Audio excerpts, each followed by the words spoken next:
Está en línea para conversar con nosotros, Marcos, el licenciado Diego Bocio, licenciado en Economía por la UBA, cursó la maestría de Economía en la Universidad San Andrés, es socio fundador de la consultora Equilibra y en la función pública fue, entre otras cosas, director ejecutivo del ANSES entre el 2009 y 2015, diputado nacional 2015-2019, y también dirigió el Banco Hipotecario y el BICE, el Banco de Inversión y Comercio Exterior. A mí siempre me gusta puntualizar todo esto porque entonces sabemos, y nuestra audiencia sabe, cuál es la talla de nuestro interlocutor cuando dice lo que dice. Hola Diego, buen día, gracias por atendernos.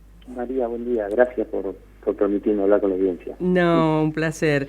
El disparador para acercarme y solicitarte esta charla fue algo que para mi gusto pasó bastante desapercibido, ¿no? Una propuesta que hizo el movimiento obrero para pensar un poco nuestro país a través de algo que ellos titulan espacio laboral. Uh-huh. Y le contaba a nuestra audiencia que has compartido la agenda del desarrollo argentino, la visión, junto con el doctor también Carlos Leiva. Lo primero que te pregunto es, ¿qué sacaste de eso, qué pudiste aportar, digamos, y qué te pareció esta conferencia?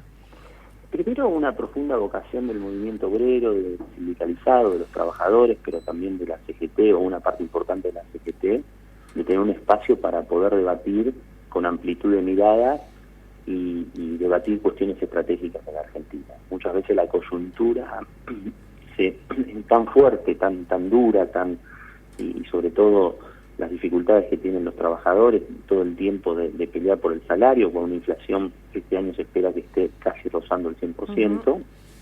Que la verdad que poder darse espacio para escuchar y reflexionar sobre cuestiones estratégicas me parece que es algo para celebrar. El segundo punto es que la Argentina está en una profunda situación de crisis, está en una crisis en la coyuntura, 100% de inflación, 40% de pobreza, una economía que muestra signos de debilidad. Pero también, cuando uno mira las cuestiones con algo más de perspectiva, la verdad que del 2011 a la fecha la Argentina no crece su PIB per cápita, las exportaciones, si bien han crecido, no son sustanciales como para encarar un proceso de recuperación y reconversión de la Argentina. Hay una anemia de crecimiento muy fuerte y eso se ve en el bienestar general de la sociedad, ¿no? Uh-huh. Y estas cosas fueron planteadas tanto desde el punto de vista político institucional, es decir, cuáles son los mecanismos institucionales para revertir esta historia, como también poder analizar qué nos pasa, porque no podemos ver películas distintas. Nosotros los argentinos tenemos que empezar a tener un común diagnóstico de la situación para empezar a sanar heridas y encontrar liderazgos que nos permitan salir de esta situación que por lo menos a mí me duele, ¿no? Ahora, sí, creo que al grueso de la gente, no sé a quién no le duele. Ahora, la pregunta clave es, ¿qué nos pasó? ¿Por qué dejamos de crecer? Yo el otro día, pero por esas casualidades, buscando material, veía que en una visita que le hace, estoy hablando de Espejo, el titular de la CGT de entonces, hablaba ya de 7 millones de trabajadores sindicalizados, y creo que es lo mismo que tenemos ahora, porque el trabajo en negro ocupa todo el resto. Sí, hay un dato, María, que es realmente preocupante. Cuando yo dejé la ANSES hace 7, 8 años, había más trabajadores formales que los que hay hoy. Claro, bueno. La generación de trabajo formal neta, o sea, entre lo que se destruye y lo que se crea, en los últimos 10 años el promedio fue 1.100 por año. ¿1.100 por año? Nada, no tenemos capacidad. Nosotros podríamos decir, la Argentina ha bajado la productividad del laburante, no porque el laburante argentino sea malo, sino porque falta inversión y falta capitalización y falta instrumentar al trabajador para ser más productivo. La productividad es un concepto relativo a otros países. Y no solo ha bajado la productividad, ha bajado el salario y ha bajado la calidad del trabajo. El trabajo argentino es cada vez menos blanco, menos remunerativo, con menos protección social para que la gente lo entienda. Ahora, ahí hay un gran desafío, ¿no? Sí, ahora yo debo, siempre digo lo que pienso, ¿no? Y arriesgo. Uh-huh. No podemos seguir pensando en que esto es culpa de Macri. Macri debe tener con su gobierno bastantes cosas para esclarecer ese endeudamiento, un montón de situaciones que, algunos lo miramos con una mirada muy crítica, otros no tanto. Ahora, este gobierno está casi dando las urras. María, la Macri, la inflación que nos pareció un escándalo fue del 54%, este año va a ser del 100%. Es imperdonable para un gobierno peronista 100 puntos de inflación. Es imperdonable que no se aplique un plan de estabilización en serio. ¿Y se puede? ¿Se podría? Y claro, siempre se puede, con convicción, con política, explicando el camino. Pero no hace falta una confianza. Lo que no se puede es que haya internas a cielo abierto. Lo que no se puede es que en un país que tiene un ADN presidencialista el poder esté en un lado y la presidencia en otra. Lo que no se puede es que parte de la coalición gobernante uno escucha, prende la tele, prende un youtuber, prende una entrevista radial o un discurso y pareciera que fueran más opositores de el resto de la oposición. Entonces el frente de todos pasó a ser el frente de nadie. Entonces, si no hay convicción política, no hay unidad de acción política y no hay claro un rumbo, aun cuando sea un rumbo complejo, en un escenario con una situación social muy difícil, porque 100% de inflación, 50% de pobreza en los niños, casi 40% en términos generales, es una situación en donde la cohesión social tiene que estar en el orden de prioridades de la agenda. Eso no significa que no tengas que hacer lo que tengas que hacer para bajar la inflación. Porque el resto es ganar tiempo, tomar decisiones. Sí, parches diríamos. Ahora, la pregunta clave es, en general, los casos en el mundo, los que he podido leer y conocer, cuando realizan este tipo de programas, en general y con consenso, lo hacen al principio de sus gestiones, con gestiones debilitadas. Insisto con esta pregunta, ¿podría el gobierno de Alberto Fernández con su ministro Massa implementarlo de aquí hasta el final? Ahora, lo que vos decís, María, es estrictamente cierto. Nosotros en Equilibrio hicimos un estudio, un grupo de economistas que lideró Martín Rapetti sobre los planes de estabilización en el mundo, y elegimos y se destacaron 85 o 90 planes de estabilización y vimos por qué funcionaban y por qué fracasaban. Y uno de los elementos sustanciales es que vos tenés que tener credibilidad política, tenés que tener convicción para llevarlo adelante y tenés que tener apoyo de la sociedad. Cuando hay un gobierno con un desgaste importante, con internas en el propio gobierno, con falta de convicción, es mucho más difícil. Ahora bien, ¿cuál es la alternativa? ¿Qué alternativa me proponen para bajar la inflación a menos del 40% y que empecemos a ordenar la economía? ¿Cuál es la alternativa? Ir tomando medidas puntuales. Una vez un profesor me dijo, hay determinadas inflaciones que no se resuelven simplemente con prudencia fiscal y prudencia monetaria. Es como frenar un auto con la antena, no con los frenos. Bueno, acá pasa un poco lo mismo. En algún momento tenés que tomar una decisión y tenés que avanzar en ese sentido. Es cierto que con gobiernos que están fatigados, con gobiernos que tienen dificultades, con gobiernos que no logran acertar y que también tuvieron escenarios externos muy complejos, la pandemia, la guerra, hay que decirlo, es mucho más difícil llevar adelante un proceso de esta naturaleza. Pero lo estrictamente cierto es que si vos querés bajar sustancialmente la inflación, tenés que hacer un plan de estabilización. Y si no, lo que vas a hacer es que la inflación no se desborde, que puede ser otra estrategia. Se mantengan los niveles que estamos viendo ahora, se mueve el tipo de cambio al 6%, se mueven los salarios, se mueven las tarifas, se mueven los combustibles, hay algún acuerdo de precio justo que puede funcionar más o menos, al principio más, después menos, pero, digamos, hay una situación en donde la situación es difícil, complicada y grave, pero que no se desborda. Yo te leí, Diego, que vos afirmás categóricamente que las condiciones, me gustaría que nos la cuentes, por las cuales vos ves que Argentina no puede llegar a una hiperinflación, aunque 100% muerde los salarios de una manera espantosa, ¿no? Sí, a ver, técnicamente hiperinflación son inflaciones mucho más altas. Yo lo que digo es que la Argentina, después de Guzmán, en donde la situación estaba sumamente descontrolada, tiene un ministro de Economía que ha ordenado el funcionamiento del equipo económico, ha empezado a hablar de cierta disciplina fiscal y de hecho en el mes de octubre ha hecho un ajuste en los gastos fuertes como para ir cumpliendo con las metas con el fondo. No había pasado en la primera etapa de Guzmán, la expansión del gasto había sido 11 puntos por encima de la inflación, o sea, había expandido muy fuerte el gasto. No creo que sea porque no lo sepa, sino porque evidentemente no tenía resortes políticos para resolver los temas.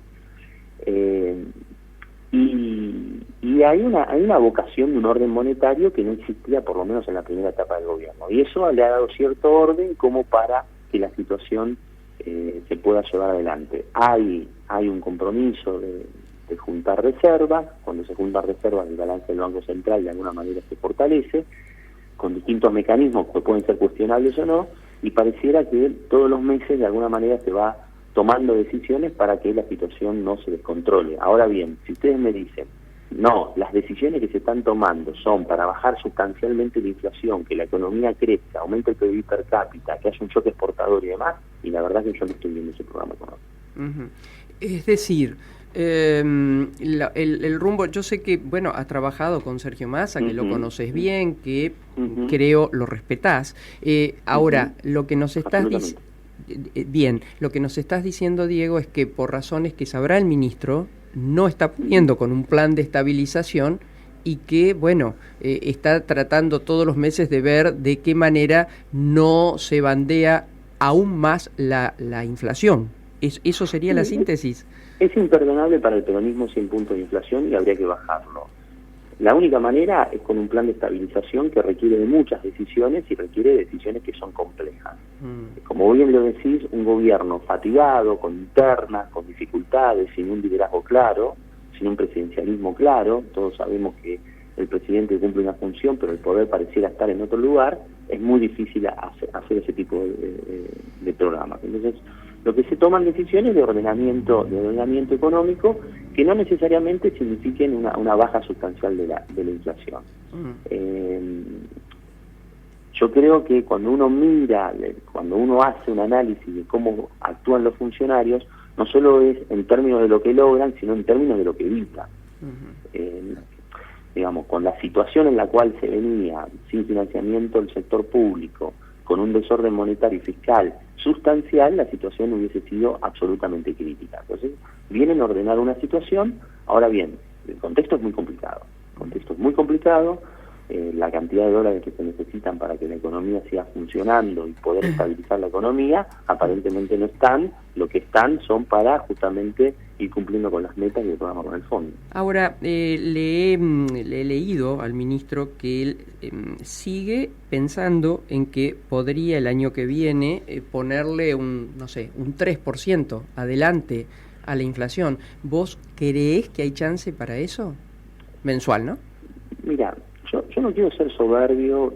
Cuando uno está en la función pública, uno va marcando expectativas, sabe lo difícil que es llevar adelante políticas, los intereses que hay cruzados, con lo cual a mí no me gustaría levantar el dedo y decir esto sí, esto no. Yo lo que estoy viendo claramente es que para que eso ocurra vos tenés que estabilizar el precio del dólar, tenés que estabilizar el precio de las tarifas y tenés que estabilizar mínimamente el precio de los salarios y convergerlo a un promedio en torno al 3% menos para que vos puedas cumplir con ese objetivo. Cuando uno mira lo que ocurre, el dólar oficial está creciendo entre el 6 y el 7% mensual, lo mismo ocurre con las tarifas, que se están acomodando, están creciendo más fuerte, y los salarios, legítimamente en maritarias, están tratando de recuperar terreno perdido y crecen a más del 6 o 7%. Entonces, es muy difícil que el resto de las economías, el resto de los precios, que son miles de precios y millones de precios de la economía, se transaccionen a menos de ese nivel, porque sería un problema de costos seriamente.